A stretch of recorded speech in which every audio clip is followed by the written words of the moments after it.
12페이지요.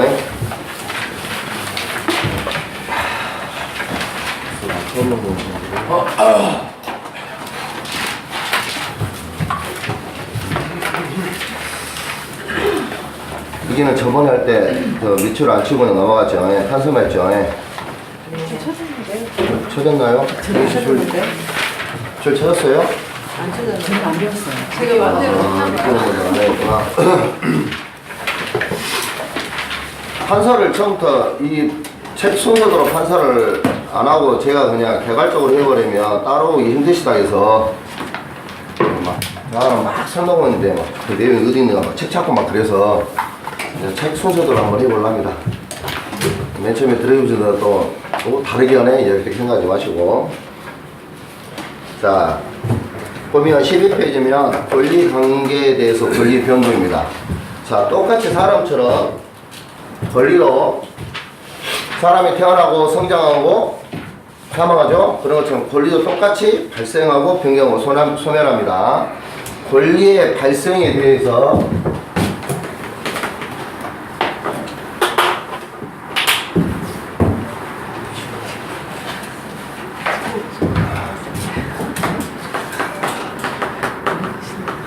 자, 권리가 변동하는데 이 권리도 일단 발생을 해야 될 거 아닙니까?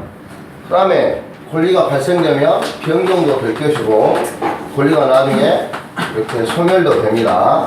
그래서 권리가 발생하는 위원회는 두 가지가 있습니다. 원시취득하고 승계취득이 있습니다.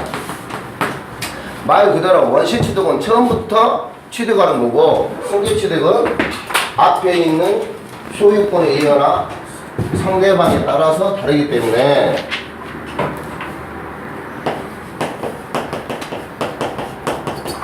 존재 있죠. 앞에 있는 주인, 그 앞에 있는 주인의 권리에 기초해서 취득하는 것이 승계취득.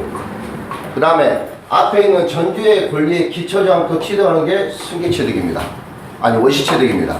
그 말은 앞에 있는 전주의 권리에 하자가 있으면 그 하자도 승계되는 게 승계취득이고 그 전주에 있는 권리에 하자가 있더라도 하자를 다 무시하고 처음부터 취득하는 게 원시취득입니다.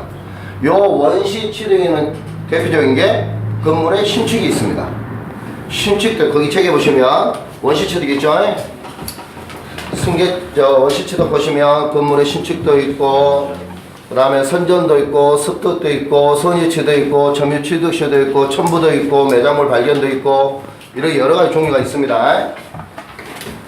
예를 보시면 신축도 있고 시효취득도 있고 선유취득, 선점, 습득, 발견, 첨부, 수용 이렇게 있죠. 근데 지금 처음 들으신 분들은 지금 신축은 아실 것이고 건물을 새로 지었단 말이니까 시효취득이나 선유취득이나 선점, 습득 이렇게 발견 이런 것이 무슨 말인지 모를 겁니다.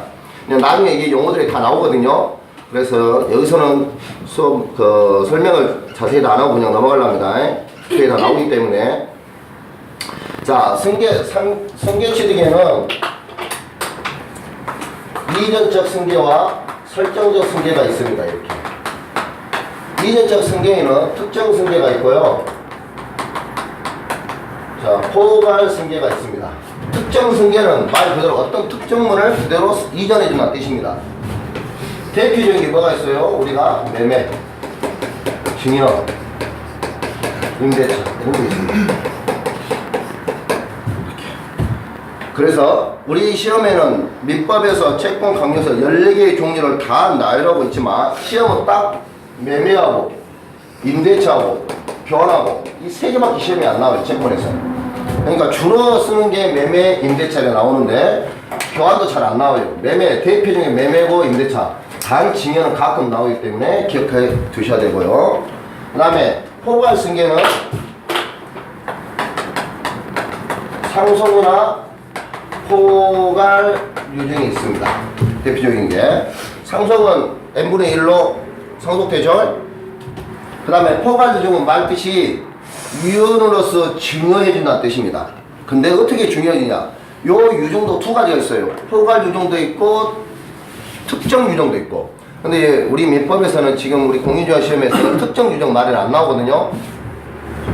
포괄 유증 이런 뜻입니다. 특정 유증은 내가 증여는데 내가 죽어야 되잖아. 아, 내가 증여, 사인 증여도 있고 그냥 일반 증여도 있으니까 증여는 내가 공짜로 주는 거잖아요.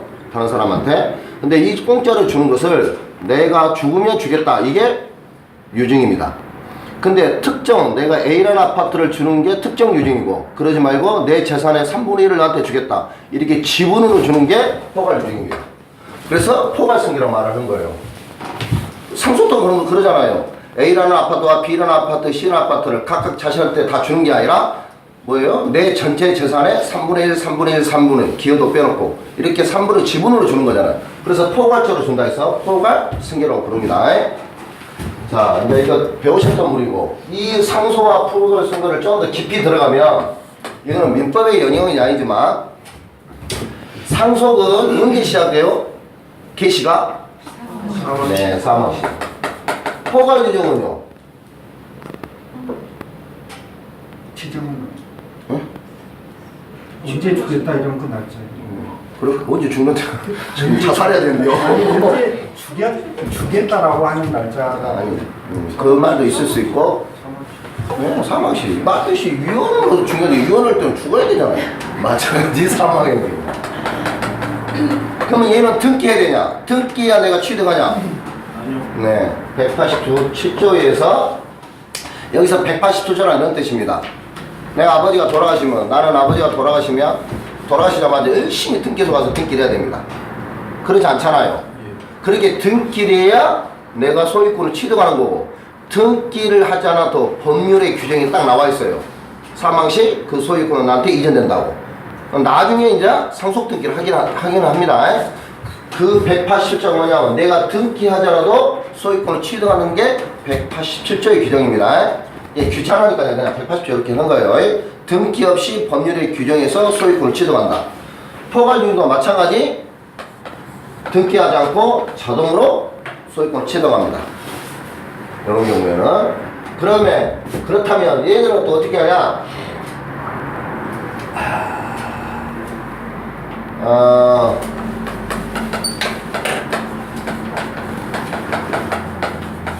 자기 지분은 있잖아요. 아까 처음에 자식이 3명이니까 3분의 1, 3분의 1, 3분의 1 이런 게 있잖아요. 그럼 내 거 3분의 1만 등기할 수 있냐? 자기 지분만을 등기할 수 있냐 이 말이에요. 이거는 뭐 상속은 못합니다.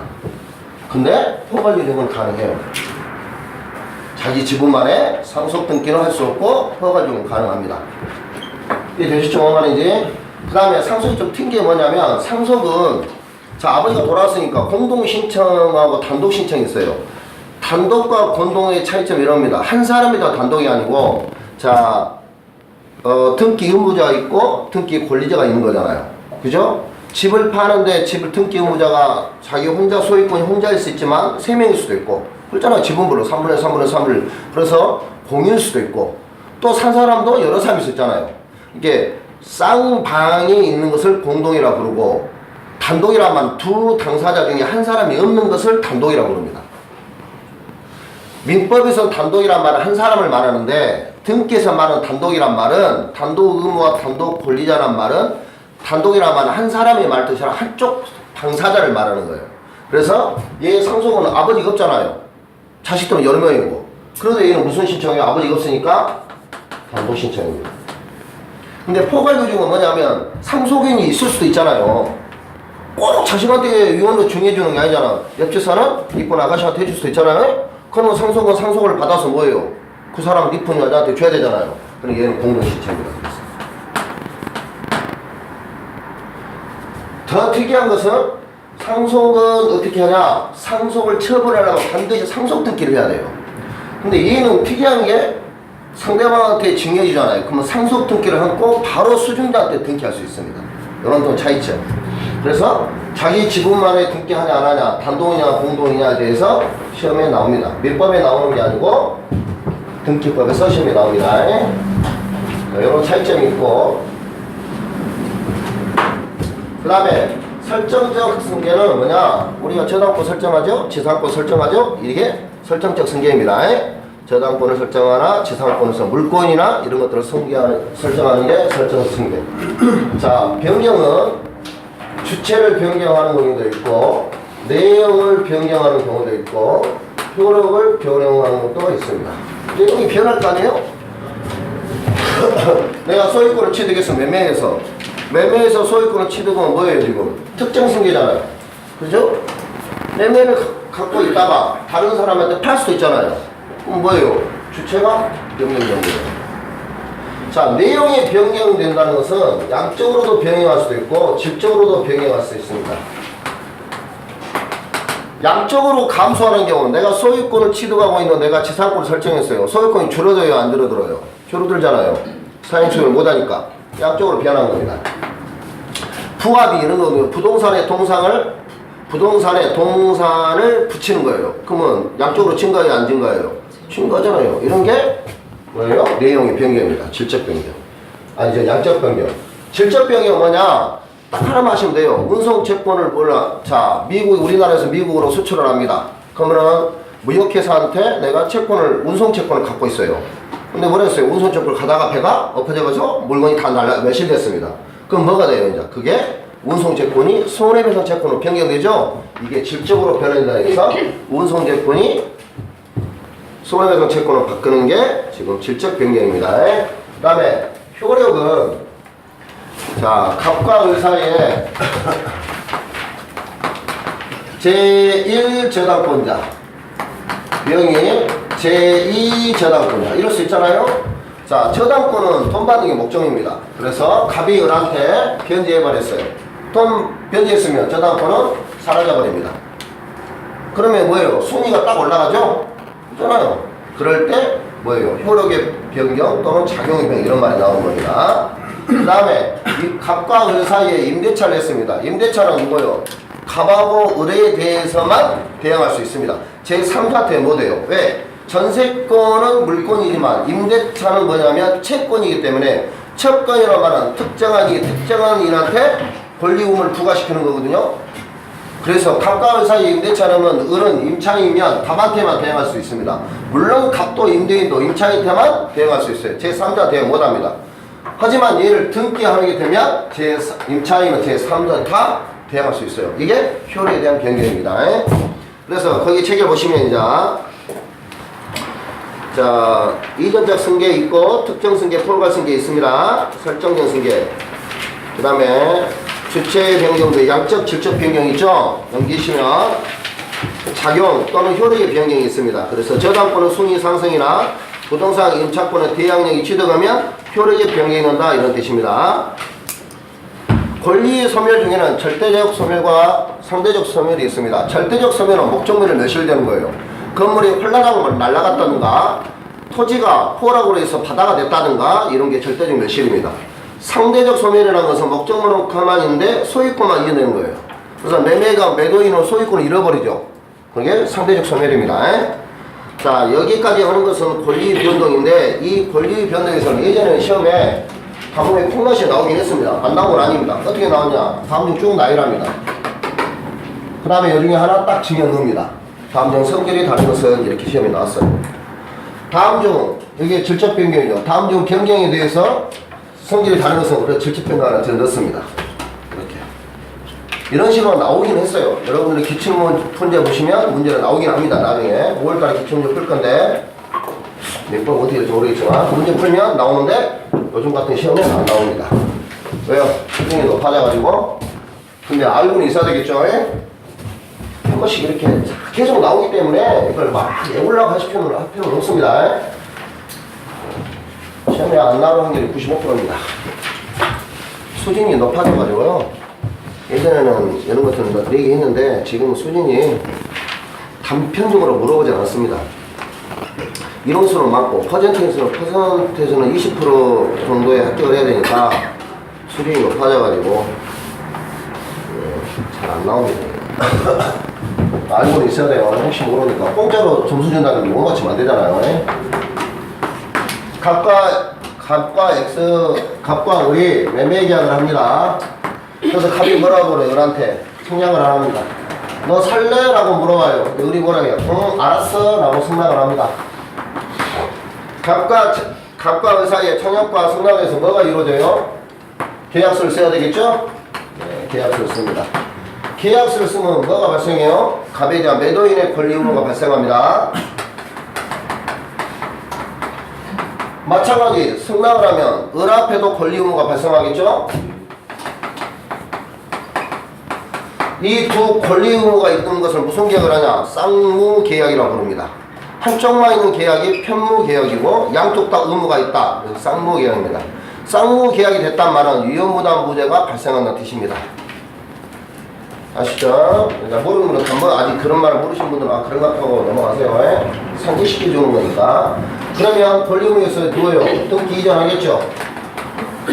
그럼 얘는 상대적으로 소멸되고 여기는 특정 증거로서 소유권 취득해서 취득이 승계 취득이 되겠죠. 요 청약과 승낙을 뭐라 부른다? 뭐라 불러요? 법률? 네, 법률 사실이라고 부릅니다. 요 계약을 뭐라 부르냐? 법률 요건이라고 부릅니다. 요 소유권 이전되면 권리 의무를 다 해서 소유권 이전되면 얘를 뭐라 부르냐? 권리가 변동됐어요. 그러니까 권리가 변동됐잖아요. 얘는 권리가 뭐예요? 사멸됐으니까. 얘는 소유권을 취득한 거죠? 네, 권리가 이렇게 변동된 겁니다. 요 법률 사실에는 어떤 게 있냐면요. 의사표시로 이루어지는 경우도 있고 의사표시로 이루어지지 않는 것이 있습니다. 의사표시로 이루어지지 않는단 말은 의사표시는 자, 침묵은 의사표시냐? 침묵은 의사표시일까요? 아닐까요? 의사표시 있을 수도 있고 아닐 수도 있습니다. 왜 그러냐면 법률을 하면 내가 의사를 표시해야 되잖아요. 내가 네 마음속에 들어간 것도 아니고 모르잖아요. 근데 왜 어떤 경우에 침묵으로 의사표시 되느냐? 계속적 거래에 대해서 되는 거예요. 예를 들어서 저 집에서 찐빵을 도매가에 가서 찐빵을 가져가자면 소매인이 딱 그 아저씨 보고 사인 투푸대? 하고 갖고 가는 거예요. 매도인은 또 보고 있는 거죠. 그런 경우는 묵시적으로 또는 침묵으로서도 의사표시 이루어집니다.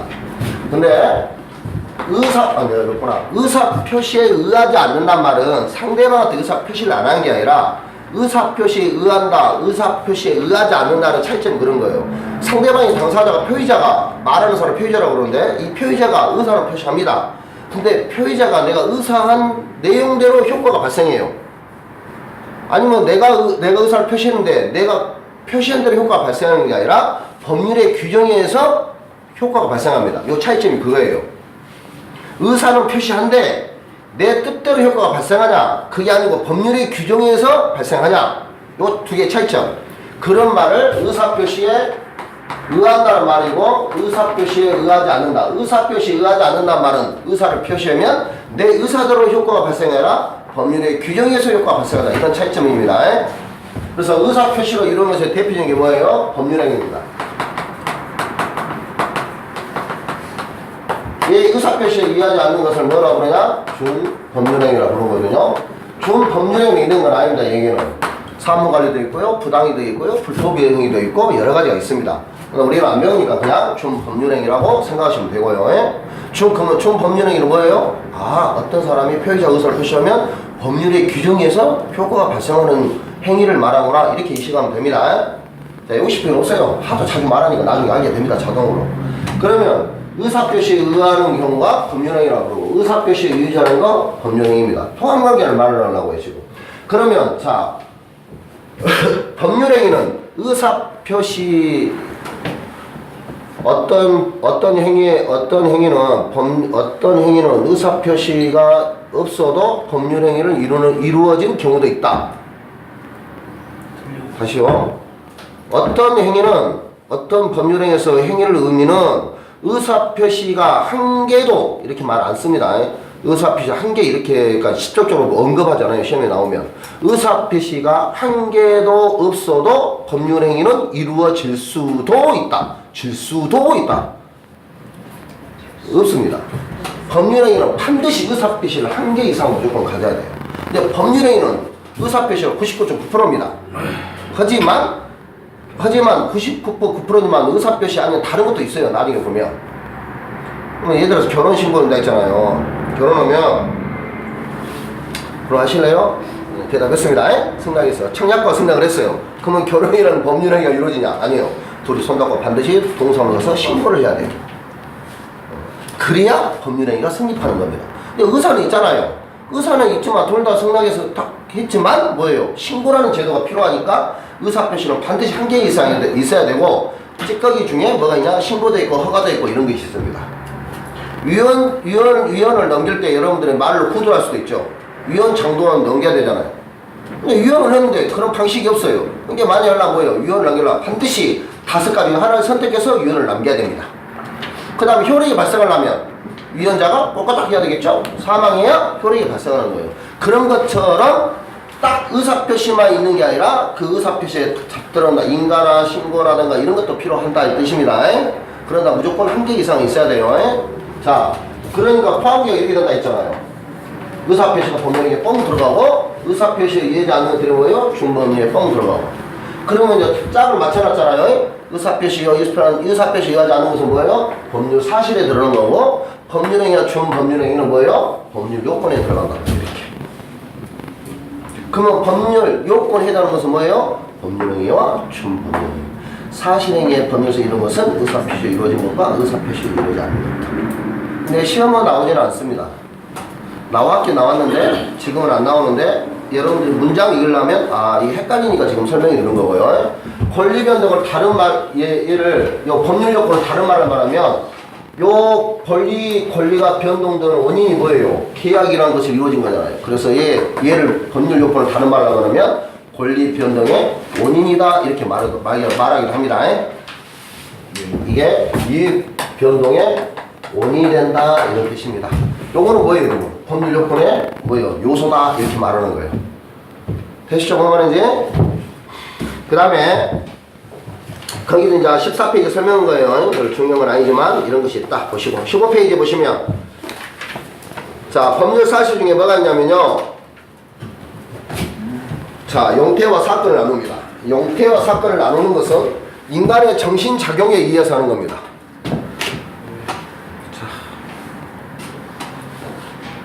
저한테 죽어라 해보세요. 죽어. 나한테 해봐. 죽으세요 해봐. 그럼 내가 죽은가요? 죽으세요가 말한 것은 뭐예요? 이분의 정신작용에 기한 거예요.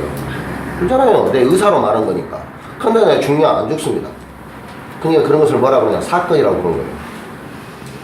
야, 시간이 5년만 더 빨리 갔으면 늦게 갔으면 좋겠다. 근데 시간이 안 간가요? 내 정신하고 아무 관계 없습니다.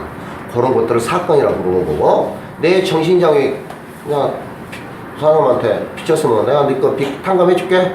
내 의사를 작용한 거예요. 그게 뭐예요? 용태입니다. 나눌 때. 그래서 용태와 사건으로 나누는 거예요. 한번 있었죠? 사건이라는 것은 그런 거고, 용태라는 건 정신작용에 의한 거다. 그 정신작용에 의한 거 보면 다 필요 없고요. 준법률행위란 말이 있습니다. 그게 평행행위, 비평행행위를 말 필요 없고, 준법률행위는 딱 3가지로 이루어져 있습니다. 의사의 통지와 간념의 통지와 감정의 통지. 감정의 통지는 몰라도 되시고 의사의 통지하고 간념의 통지만 하시면 됩니다. 의사의 그러면은 의사의 통지는 뭐냐? 각종 채권과 거저권 써져 있죠. 얘만 보시면 됩니다. 각종 채권과 각종 거저권. 민법에서 어떤 채권권이 한다, 어떤 거저권이 한다. 얘는 뭐예요? 준법률행위구나. 이렇게 생각하시면 돼요. 그 다음에 거기 뭐 간념의 통지는 각종 통지나 승낙이 있죠. 그 각종 통지나 승낙이 준법률행위에 해당하구나 라고 하시면 됩니다. 이게 예전에는 또 한 번씩 이렇게 나왔어요. 나왔잖아. 뭐 통지 다 쓰고 승낙 다 쓰고 그 다음에 채권권 다 쓰고 다음 중 성질이 다른 하나는 의사 통지와 간념의 통지를 구별해라 이런 뜻이에요. 그 중에 시험에 딱 한 번 그렇게 나온 거예요. 근데 문제 풀다 보면 사건도 구별하는 겁니다. 다음 중 성질이 전혀 다른 것은 용태와 사건을 집어넣습니다. 근데 그렇게 그딴 시험은 앞으로 안 나오니까 최소한 준법률에는 의사의 통지와 간념의 통지가 있고 그 2개는 예의가 채권권, 거저권 이런 게 있다. 통지 승낙이 있다. 그것만 하시면 다음은 15페이지는 필요 없습니다. 자, 이제 전문적으로 배웁니다. 우리가 배워야 할 처음부터 끝까지 뭐냐면 법률행위입니다. 핵심이. 왜? 민법은 개인과 개인 간에 이루어지기 때문에 사인과 사인 간의 의사표시가 있어야지만이 좋은 거죠? 그래서 준법률행위에 대해서 이제 쭉 배우는 겁니다. 자, 준법률행위는 뭘로 이루어졌다고요? 대부분 의사표시로 이루어졌습니다. 의사표시로 이루어졌으니까 의사표시에 대해서는 집중적으로 배우죠. 그래서 4개의 나비의 뒤에 가시면 4개의 의사표시가 있어요. 그래서 작년 시험도 항상 시험에 2개 나옵니다. 2문제씩. 의사표시에서. 그리고 의사표시가 전에, 자, 법률행위는 의사표시도 있지만, 의사표시가 플러스 잡쓰는 것도 있다 했죠? 그러면 잡쓰는 거나 법률행위는 어떻게 생겨있고, 모양은 어떤 거? 이렇게 배운 다음에, 마지막에 대법원 이론의 의사표시가 우리 민법이 규정한 4가지 규정을 인식하고 공부하게 돼 있어요. 현재가. 그래서 의사표시는, 자, 의사표시는 뭘까요? 의사하고 표시입니다. 다른 거 다 필요 없고, 초등학교 의사 이런 거 다 필요 없고요. 내 생각이 의사. 내가 표시하는 게 뭐예요? 밖으로 표출하는 겁니다. 그게 표시입니다. 심하게 설레요? 내 생각은 뭐예요? 이걸 100원으로 말하는 게 10억으로 말하는 거예요. 의사는 내 의사는 얼마요? 100원. 내 말할 때는 얼마요? 10억.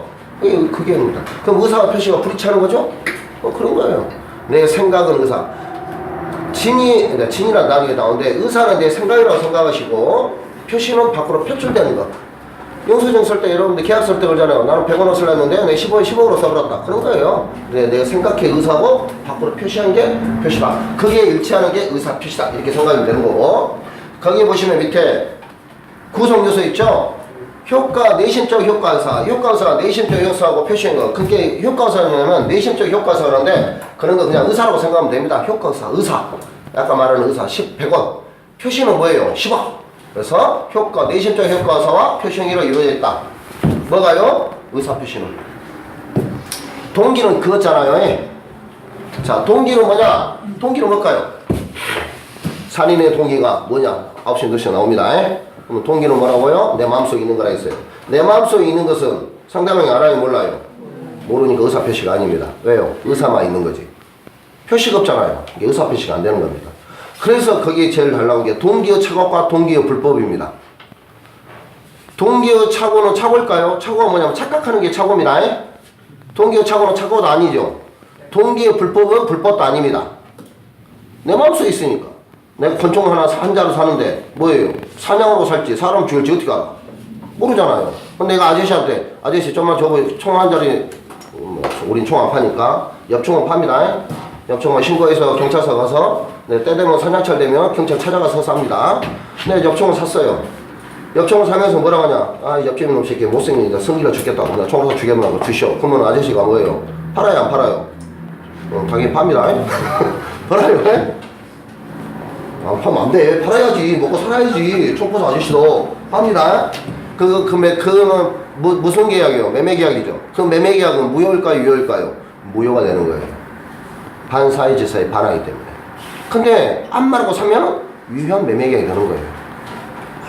그런 뜻입니다. 그래서 동기의 불법은 불법이 되려면 상대방한테 표시되거나 상대방이 알게 되면 내가 표시는 안 했지만 여놈의 눈이 확 돌아가지고 흰 창밖에 안 보이고 이상하네? 그럼 상대방 촉보자지 알게 된 거야. 그러면 무효가 되는 거예요. 동기의 착오는 착오가 아닙니다. 하지만 그게 착오가 되려면 똑같이 표시되면 돼요. 표시되거나 알려지거나 상대방이 꼬시는 경우, 상대방이 유발한 경우 이거는 착오는 아니지만 착오가 되는 거예요. 그래서 뭐 말했죠? 동기의 불법이 나오거나 동기의 착오나 이런 게 나오면 착오도 아니고 불법 아니다. 단 뭔가 표시해주거나 상대방이 알거나 상대방이 날 꼬시고 유발시키거나 여따위 싸가지 없는 짓거리 하면 아 불법이 되고 착오가 된다 이렇게 생각이 돼요. 그렇죠? 뭔 말인지 굳이 상대방이 유발되거나 표시하거나 외우셔도 되지만 문장을 읽으시면 아 요거는 충분히 착오가 되고 아 이거는 불법이 되겠다라고 인식하면 되는 겁니다. 자, 됐습니다. 자, 그 다음에 그 밑줄 치실 때는 의사표시에서 동기 중에서요 얘 보시오. 얘 보시면 동기의 불법과 동기의 착오는 그 동기가 상대방에 표시되거나 거기다 밑줄 치시고 표시되거나 알려지거나 거기다 붙이시고 표시된 게 1번, 알려진 게 2번 거기다 3번 하나 쓰시면 유발된 경우 이렇게 쓰시면 됩니다.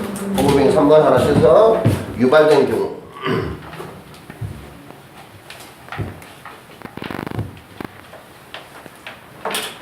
자, 모습은 됐고 자, 법률행위 요건입니다. 자, 법률행위가 되려면 일반적 성립요건과 효력권이 있습니다. 자, 법률행위가 성립하려면요 성립요건이 있고 성립만 되면 되냐? 아니 효력도 있어야 됩니다. 효력 요건도 발생합니다. 성립 요건에는 일반 성립 요건과 특별 성립 요건이 있는데 막 그렇게 시험은 안 나오겠죠. 자, 일반적으로 성립 요건은 당사자가 있어야 되고 목적이 있어야 되고요. 의사 표시가 있어야 됩니다. 성립 요건 문제가 없습니다. 얘는. 여기다 따로 외울 필요 없고요. 특별 성립 요건은 뭐가 이제 아까 뭐라 했어요? 신고나 유언장이 있을 때 유언서 작성이라든가 그 다음에 녹음이라든가 자필 증서라든가 이런 게 필요합니다. 유언서의 작성 이게 특별 성립 요건이고요. 성립 요건은 당사자가 있어야 되겠죠. 사람이 있어야 되잖아요. 만나는 목적이 있어야 됩니다. 만나기 목적 없이 둘이 손잡고 뭐예요? 영화보러 가는 것은 법률행위 아니에요. 아닙니다. 이게 둘이 무슨 법률행위입니까? 법률행위란 말은 어떤 행위를 해서 법률적인 효과를 나타내기 위해서 행위를 하는 것이 법률행위죠. 자, 제가 잠자고 있는데 원수 같은 놈이 있습니다. 아, 나 저렇게 잠자면 잠거든. 나 죽여버리겠어. 내일 가서 내가 폭탄 씹어버려야지. 아무나 갖다 의사표시를 해도 불법이 되냐? 안 됩니다. 법률행위 아니에요. 그런 것은. 법률행위라면 당사자가 있어 목적이고 그 다음에 의사표시가 있어야 됩니다. 그 다음에 효력을 발생하려면 이 당사자가 아무 사람, 자 3살 먹은 아이가 엄마 거 다이아몬드 집 테러이라고 그런가요? 하여간 엄청난 수목만한 다이아몬드를 가서 다른 사람 옆집만 와서 아이스크림하고 바꿔 먹었습니다. 그것도 매매입니다. 그럼 매매라고 봐야 되냐 안 봐야 되냐? 문제가 발생하죠? 억울하잖아요. 그래서 당사자 아이하고 할머니가 당사자 있지만 얘 유효한 매매계로 효력을 발생시키면 안 될 거 아니에요? 이런 규정이 있습니다. 그래서 뭐가 있어요? 권리 능력이 있어야 되고요. 의사 능력도 있어야 되고 행위 능력도 있어야 됩니다. 권리 능력이 뭐냐? 사람이 숨만 쉬면 다 있는 게 권리 능력입니다. 의사 능력은 말 그대로 의사가 있는 능력이 있어야 돼요. 아까 의사 능력이 없는 사람이 누구냐? 술 취하고 혈액을 한 놈, 한두 살 먹은 유아, 이런 사람을 의사 능력이 없는 사람, 의사 능력자라고 부릅니다. 행위 능력은 행동할 때 능력이 있어야 돼요. 그럼 행위 능력은 어떻게 구별하냐? 행위 능력자와 행위가 능력이 없는 사람, 행위 무능력자를 구별합니다. 그럼 행위 무능력자가 아닌 사람은 심수고 있으면 다 행위 능력이 되는 거겠죠? 그래서 민법은 행위 무능력자를 딱 4가지를 기준을 놨는데 우리는 4가지 다 뺐고 3가지만 하면 됩니다. 행위 능력이 없는 사람, 이 행위 능력을 없는 사람을 행위 무능력자 또는 제한 능력자 이렇게 부릅니다. 능력이 제한됐다. 행위가 좀 어감이 좋잖아요. 제한 능력자가. 문자 들어가면 기분 나쁘잖아. 예, 행위 무능력자였는데 바꿨습니다. 제한 능력자라고. 능력이 제한된다. 그래서 첫 번째 누가 있냐? 만만한 놈이 미성년자 있습니다. 만 19세 이하는 행위 무능력자입니다. 그 다음에 피성년 후견이 있습니다. 그 다음에 피한정 후견이 있습니다. 민법상 나오면 딱 이 피성년 후견 여름하고 후기밖에 안 나와요. 피한정 후견도 안 나옵니다. 시험에 나올 리도 없고 한 번도 나올 리도 없고 얘를 금치산 한정세 이렇게 옛날에는 부르는데 얘는 대리권에서 한 번 나옵니다. 미선은 제한능력자에서 한 번 나오고 자, 요 3사람을 뭐라 부르냐? 제한, 능력자, 행위, 무능력자 이렇게 부릅니다. 피특정 묶여 있는데 그런 상관없고 그러면 미성년자는 뭐 나이 먹으면 성인이 되는 거 상관없고 요 2사람은 누가 하냐? 네, 법원이 지정해 아무나 되는 게 아니라 그 누구죠? 롯데 신격포 회장님? 그 아버지 그 피임 후견이 싸움하고 신청을 안 하냐 이렇게 되는 거잖아요. 그죠? 그러면은 피한정하고 피성년의 차이점은 구별 필요 없습니다. 자우지가 2사람 다 누구냐? 후견인의 동의를 얻어야 법률행위가 유효하게 되는 겁니다. 그러면 후견인의 동의를 얻어야 되니까 동의를 얻지 않으면 뭐가 돼요? 전부 다 취소할 수 있습니다. 마찬가지 미성년자도 친권자의 법정대인의 동의를 얻어야 되는데 동의 않고 하면 뭐예요? 취소할 수 있습니다. 둘 사이에 조금은 차이가 있는데 우리는 법률적으로 구별할 필요 없습니다. 동의를 얻어야 하는데 동의 안 얻는데? 그럼 뭐예요? 취소할 수 있다. 아시죠? 뭐 말이지? 이게 행위 능력자. 그 다음에 목적. 자, 목적만 있으면 다 되냐? 연예인들이 저 하늘에 있는 별을 따져. 이러잖아요? 남자든 여자든 약간 정신 빠진 놈들이. 목적이 있잖아요? 남자 여자 당사자도 있고 목적도 있잖아요. 네? 의사표시 됐네? 그럼 법률행위가 성립하냐? 성립하냐 이 말이에요. 성립해요. 아니, 야 그걸 말하니까 당사자 있고 목적 있고 근데 뭐예요? 효력이 발생 안 합니다. 네? 무효예요. 그러니까 무조건 별도로 알았어 라고 대답해 주는 거예요. 그러니까 성립을 하는데 효력은 발생 안 하는 거죠. 남자는 공부를 많이 해야 돼요. 민법을 이렇게. 그래서 대답을 해줘. 그래서 목적이 있는데 이 목적이 효력이 발생하려면 구체적으로 확정돼야 됩니다. 그래서 확정성의 원칙이 있어야 돼요. 그 말은 이런 데 있잖아요. 우리 집 토지가 1000평이 있습니다. 내 친구가 나 500평만 살래 그런 거예요. 알았어. 근데 500평이 뭐예요? 500평은 한쪽은 자갈밭이고 하나는 진흙밭이야. 그러면 구체로 확정이 안 돼 있잖아요. 그렇잖아요. 그렇게 확정돼야 됩니다. 근데 이 확정되는 것은 언제 되냐? 보통 우리는 법률행위 할 때 법률행위 시에 판단하는데 요때만은 나중에 구체적이고 확정되더라도 상관없다. 그 말을 어려운 말로 말하면 이행시까지 된다 했잖아요. 이행시 전까지 확정되면 되는 겁니다. 한번 하시죠. 이행시 전까지. 시험에 한번 나왔어요 이게 확정에. 여기서 나오는 거 아니지만 쫙 채권에 대해서 한번 나왔습니다. 법률행위는 구체적으로 확정해야 됩니다. 근데 구체적으로 확정된 게 법률행위 아니라 이행시 전까지 나중에 법률행위의 계약서 쓸 때 나중에 증언을 했으면 그걸로 족하다 그런 뜻입니다. 그 다음에 목적이 뭐 해야 돼요? 가능해야 됩니다. 불가능하면 무효입니다. 목적이 적법해야 됩니다. 사람을 야 그때 누구 있잖아요 이거 서울시 의원이 살인 청구해가지고요. 했잖아요? 그러면 얼마 500원 주겠다. 그러면 도급계약 하는 거예요. 네가 일을 한 사람 내가 돈 줄게. 이렇게 도급계약입니다. 집을 지어주면 내가 돈 줄게. 이런 게. 네가 사람을 죽이면 내가 보상을 줄게. 10억 줄게. 이런 거예요. 적법하냐? 그러면 법률행위가 효력이 발생하냐? 무효입니다. 이런 거. 성립 안 해요. 적법해야 되고. 자, 적법이란 말은 각각의 규정의 법률 규정이 전부 다 일일이 나열해야 됩니다. 얼마나 많겠어요? 엄청 많으니까 너무 힘들죠? 그러니까 전체 민법을 총칙과 친족법까지 전부 아우르는 단어를 씁니다. 사회적 타당성이라는 말을 써요.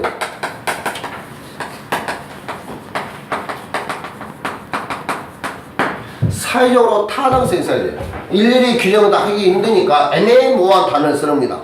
얼마만큼 타당이냐 사회적 타당성이냐 이런 말이 나올 거 아니에요. 애매모호하잖아요. 이제 사회적 타당성이라는 이런 애매모호한 말을 추상적 언어를 씀으로써 민법 전반에 대해서 나쁜 짓거리 하면 무효가 된다 이렇게 표현하는 거예요. 이런 네 가지 요건을 만족해야 법률행위가 효력을 발생합니다. 가능은 뭐 상관없을 거 아니에요? 근데 불가능이 문제입니다. 불가능한데 이 불가능이 여기서는 안 합니다. 저번에는 여기서 했는데 불가능은 이럴 수 있잖아요. 자 이분하고 계약서 쓰는데 오늘 와서 지금 계약서 쓰고 있어요. 근데 우리 집 내가 100원에 팔라고 합니다. 이분한테 불공정행위겠죠? 100원에 팔라고 하는데 우리 집 문제예요. 어제 벼랑맞아서 불나버렸습니다. 나는 잘 모르잖아요. 계약서 쓸 수 있고 또 내가 알고 쓸 수도 있을 거 아니에요? 네, 이 사람 고통 부리려고 그럴 수도 있어요. 그런 경우도 있을 것이고 내가 계약을 쓰는데 자 계약 썼어요. 그래서 일주일날 목적으로 인도하기로 했어요. 근데 이틀에다가 벼랑맞아 불나버렸네? 이럴 수 있잖아요. 그럼 내가 또 불지를 수 있어. 보기 싫으니까. 에이 얘한테 주기 싫다. 원수 같은 놈. 내가 불지를 수 있는 거고. 그럴 때 이제 구별할 수 있는 게 뭐냐. 같은 불가능에도 계약 성립 전에 불가능한 것을 뭐라 부르냐. 원시적 불능이라고 부릅니다.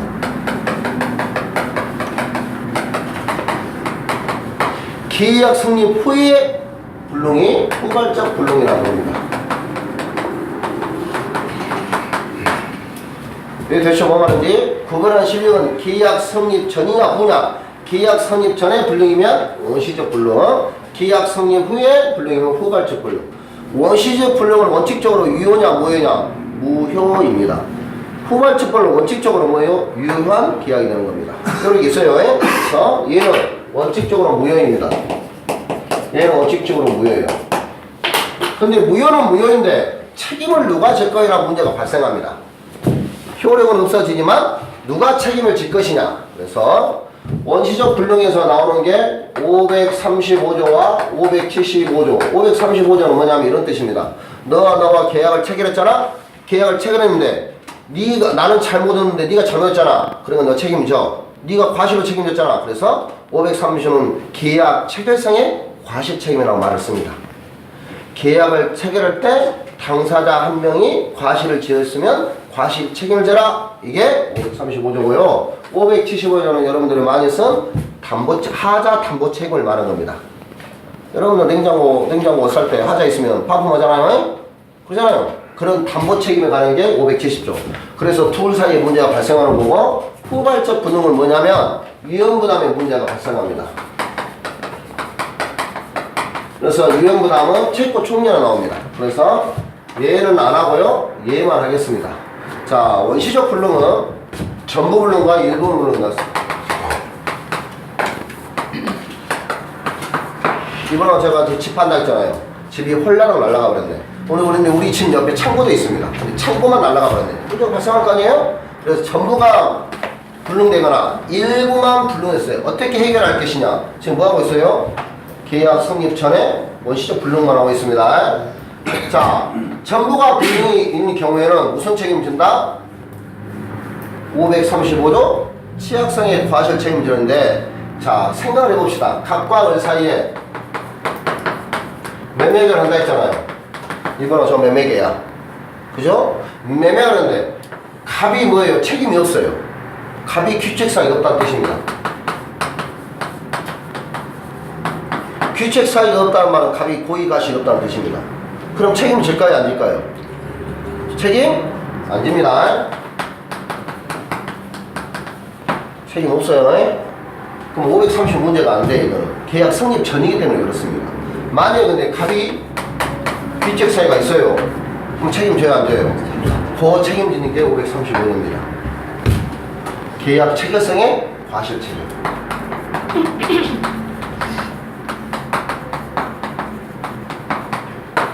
근데 만약에 을이 만약에 조용히 와서 부질렀어요. 그럼 과실 책임질까 안 질까요, 갑이? 억울하잖아요? 안 집니다. 그래서 을은 선의 무과실해야 됩니다.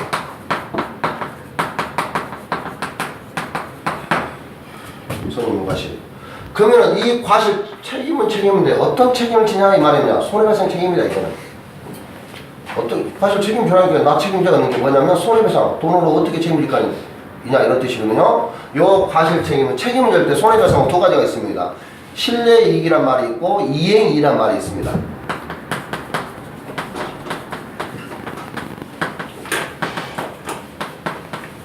말 그대로 신뢰는 믿어서 배신당하는 거고, 이행은 어떤 행위를 해서 내가 이익을 취하는 거잖아요. 그래서 신뢰이익은 대표님 견적서입니다. 경제서. 그 다음에 돈 빌렸으면 이자. 대출받은 이자 있잖아요. 그래서 견적서. 대표에서 하는 게 뜻은 몰라도 돼요. 신뢰이익과 이행이 있다. 그러면 경제서는 이건데 우리가 생각하기에 이해하기 쉽게 견적서를 생각해요. 이행이 뭐냐? 전매 차익입니다. 내가 얼마 사가지고 팔았으면 200원 남았을 건데 썩으리 새끼야. 네가 때문에 200원 못 팔았냐. 이게 이행이익입니다. 이게 전매 차익 대표적으로. 그러면 신뢰이익과 이행이익은 누가 더 클까요? 이행이 크겠죠? 그래서 요 책임은 누구 책임입니다? 신뢰이익을 책임지는 겁니다. 그래서 신뢰이익은 반드시 이행을 넘지 못합니다. 반드시 이행이 더 커요. 되시죠? 뭔 말인지? 그래서 과실 책임, 여기서 말하는 530 과실 책임은 무슨 책임이다? 신뢰이익 배상이다. 어떻게 배상한다고요? 돈으로 갚은 거. 대충 뭔 말인지? 이게 전부 불능일 때. 불명이 제가 말했어요. 규칙 사유라고. 갑이 규칙 사유로 불났을 때 그런 겁니다. 고의 과실로. 만약에 근데 일부가 있대. 자, 예전에 일부는 안 나왔지만 요즘부터 일부도 나오니까. 자, 원시적 불능에서 일부가 되면 첫 번째 뭐가 되냐면 일부 무효의 법리가 원칙에 따릅니다.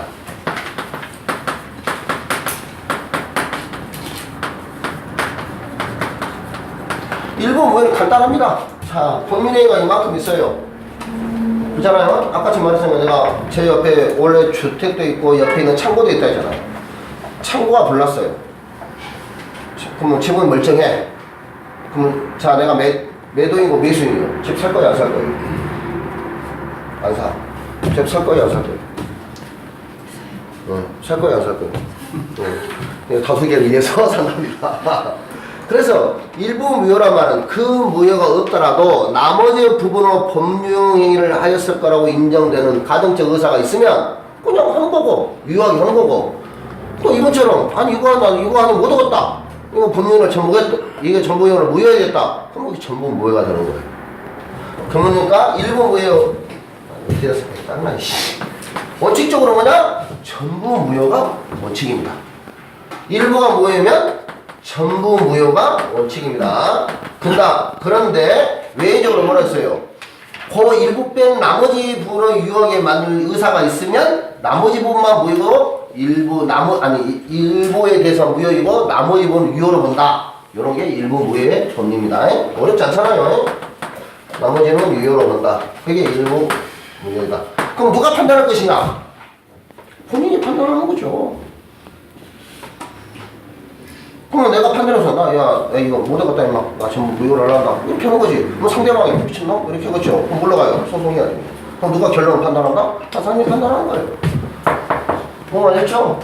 얘는 문제 없어. 얘는 문제 없어요. 그래 됐다. 그럼 내가 살게. 이러면 끝나는 건데 아니다 나는 못 사겠다. 그럼 문제 발생할 거 아니에요? 그러면 그 사람이 알았어 내 돈이니 그래 알았어 미안하다 그러고 그것도 끝나는데 뭔 소리냐 라고 하면 소송 가겠죠. 판사가 판단하겠죠. 전부 무효와 일부 나머지는 무효로 일부 대해서 무효된 부분만 무효되고 나머지는 유효로 보는 게 일부 무효 법리다. 일부 무효의 법리는 문제가 없는데 이제 일부 무효의 법리와 이 일부가 불능이 됐을 때 쌍무계할 때가 문제입니다. 지금. 유상 쌍무계